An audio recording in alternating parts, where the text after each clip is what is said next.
Journalists were starting to see the vague outlines of a Trump-Russia story. Trump's appointment of Paul Manafort as his campaign chair raised eyebrows because Manafort had spent years working for pro-Putin politicians. What really started to give the Russia story some traction was Paul Manafort's role. Michael Isikoff is a veteran investigative reporter who writes for Yahoo News. Trump had put Manafort in charge of managing the convention.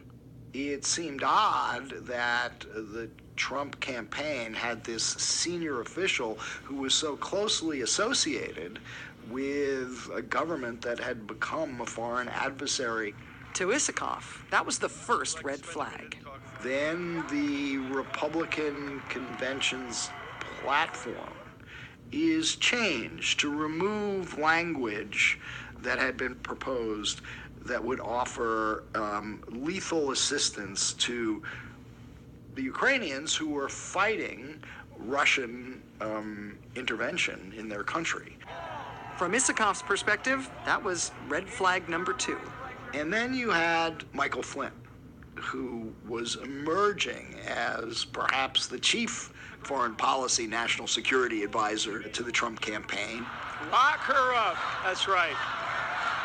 Yeah, that's right. Lock her up. I interviewed Flynn that day, the afternoon of his speech. You flew over to Moscow. Yep. And one thing that I pressed him on was the trip he made to Moscow in December 2015. And I asked an obvious question, which was, why did you take the trip and who paid for it? I didn't take any money from Russia, if that's what you're asking me. Well, then who paid you? My Speakers Bureau. Ask them. Okay. It's like, what's going on here? Everybody knows the way these things work. The Speakers Bureau is the conduit. Takes a cut, sets up the speech, but the money comes from the client. The client here was RT, the Russian propaganda station. I humbly and gratefully accept your nomination for the presidency of the United States. The final red flag came on the day after Donald Trump accepted the Republican nomination. On July 22nd, 2016, days before the Democrats were to open their convention, WikiLeaks published thousands of stolen Democratic Party emails. That was something new. That was something we hadn't seen before, and it clearly shook up the Democrats. Malcolm Nance says it was the moment he knew America was under attack. When WikiLeaks released that whole tranche of information, the first thing I thought was, this is an old-style KGB political warfare operation, but it's been modernized with computer technology, and that they've conducted Watergate 2.0, successful Watergate. Soon after the WikiLeaks dump of DNC emails, Christopher Steele filed another Trump memo. Quote, Russian regime behind the recent leak of embarrassing email messages emanating from the Democratic National Committee to the WikiLeaks platform. One of Steele's sources, described as an ethnic Russian close to Donald Trump, told Steele this, quote, there was a well-developed conspiracy of cooperation between them and the Russian leadership. This was managed on the Trump side by the Republican candidate's campaign manager, Paul Manafort, who was using foreign policy advisor Carter Page and others as intermediaries. Now, at this point, American journalists knew nothing of Christopher Steele or his reports. But there was a rumor making the rounds that had its origins in Steele's first memo to Fusion GPS. The rumor was that Russia had something compromising on Trump. There were whispers in D.C. reporting circles about a sex tape with prostitutes at the Ritz-Carlton Hotel in Moscow. So people associated with the Democrats were peddling that story. NBC's intelligence and national security reporter, Ken Delanian. I mean, we did hear things like, look, if you did anything at the Ritz-Carlton Moscow, that whole place is wired by Russian intelligence for video and sound. So it's perfectly plausible that anybody who engaged in embarrassing activities there would be on tape, and Russian spies would have that tape. But there was really no way you could prove it. Alongside those swirling rumors were other new questions about Trump and Russia, questions sparked by Trump's own public remarks and his own behavior on the campaign trail. Russia, if you're listening, I hope you're able to find the 30,000 emails that are missing. I think you will probably be rewarded mightily by our press.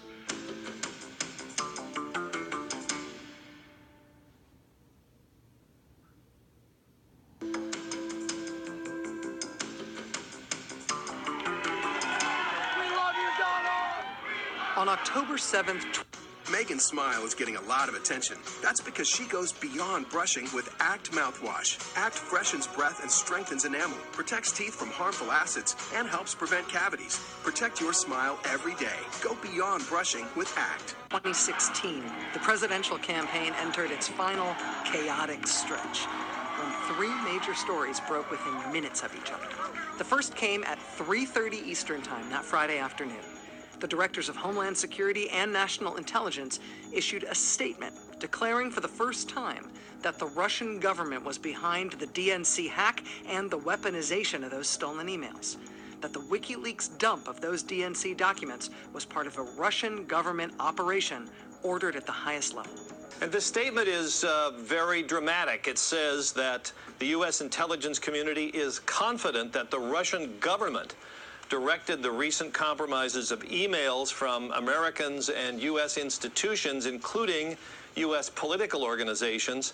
Just 30 minutes later, the Washington Post seized the news cycle when it posted the now notorious Access Hollywood tape. And some breaking news, this coming in just in the last few seconds. NBC News has just become aware of a video capturing Donald Trump making vulgar comments about women back in 2005. And when you're a star, they let you do it. You can do anything. Whatever you want. Then, 30 minutes after that, WikiLeaks appeared to counterpunch with the release of emails hacked from the personal account of Clinton campaign chairman John Podesta. The fact is, this is another hack. This is a download from one of the hacking organizations that has alleged ties to the Russians. In the middle of that wild news cycle in October, investigative reporter David Korn of the left-leaning Mother Jones magazine got wind of something big, something unprecedented if it was true. His sources told him that Russia had something on Trump, and the details were written down in a series of secret documents. I was told about the memos in great detail. David Korn discovered who wrote the memos, a former British intelligence officer named Christopher Steele. I was able to do some research on him and find out at the very least he was who he said he was, and that he had the intelligence pedigree that that I'd been told that he had. By mid-October, Christopher Steele had filed 15 of the 16 memos that would later be called the Dossier. David Korn saw several of the memos. And I don't use the term dossier because it's not really a dossier. That gives the impression of sort of a finished product that was compiled into one single, entity, one document. These were field reports. It was very much the way a reporter in the field would send notes to an editor. To try to verify the credibility of Steele's memos, David Korn started calling his own sources. Malcolm Nance was one of them. David Korn, the journalist who was the first one to receive this, the Christopher Steele dossier, contacted me, and he wanted to ask me some questions about how do you evaluate this information. After doing his own due diligence, Korn arranged to do an interview via Skype with Christopher Steele himself. Our agreement at the time was that I could, quote him, but I would not identify him by name. The former spy didn't want publicity. He wanted action. In the interview, Steele told Korn, "This is something of huge significance, way above party politics." He said, "I think Trump's own party should be aware of this stuff as well." Korn had his scoop, but he knew he had to be careful. I wasn't going to take any of the specific allegations, particularly the salacious ones, because even Donald Trump is owed a degree of fairness, but also just for journalistic integrity, you don't want to report allegations about anyone that you can't verify that aren't true. Still, Korn believed Steele's reputation and the FBI's interest in the broader outlines of Steele's story gave it credibility. The FBI, hadn't just said, get lost. They, give us more information here. A few minutes before midnight on Halloween 2016, Mother Jones posted David Corn's article under this headline: "A veteran spy has given the FBI information alleging a Russian operation to cultivate Donald Trump." It was the public's first glimpse of a story that a handful of reporters had been chasing for months. A candidate with a murky relationship to a hostile foreign power. A Russian plot to tamper with our election. Possible Trump campaign collusion with the Kremlin. The story was potentially huge and intriguing, but it was vague. Who was this veteran spy? And what was the Russian operation? How serious were these allegations? Ultimately, David Corn's article was swamped by the news cycle. Days earlier, the FBI had reopened an investigation of Hillary Clinton's use of a private email server while Secretary of State. The FBI dropped